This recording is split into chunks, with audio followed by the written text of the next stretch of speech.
Ce samedi, malgré la pluie battante, les rues d'Oloron-Sainte-Marie se sont parées des couleurs arc-en-ciel. La première marche des fiertés organisée dans la capitale du Haut-Béarn a rassemblé 350 personnes. Lesbiennes, gays, bisexuels et transgenres, des minorités qui avaient à cœur de montrer qu'elles existent aussi en milieu rural.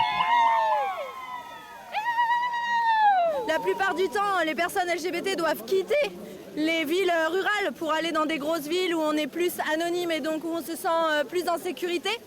Et on a ressenti que la population était prête pour qu'on se rende visible aussi en milieu rural. C'est ce qu'on fait à Oloron et les gens sont super choux. Sous les parapluies, le cortège est pailleté, l'ambiance festive, mais avant tout militante. Solidarité avec les queers du monde entier.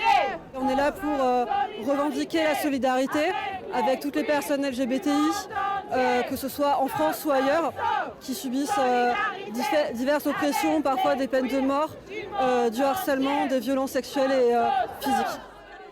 Les participants sont venus de tout le sud-ouest pour faire entendre leur voix.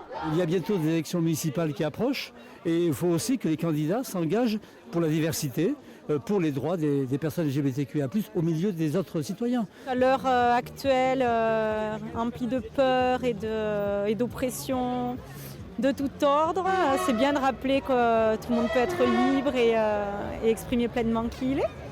L'association Bloc Béarn Queer qui organisait l'événement espère en faire un rendez-vous annuel.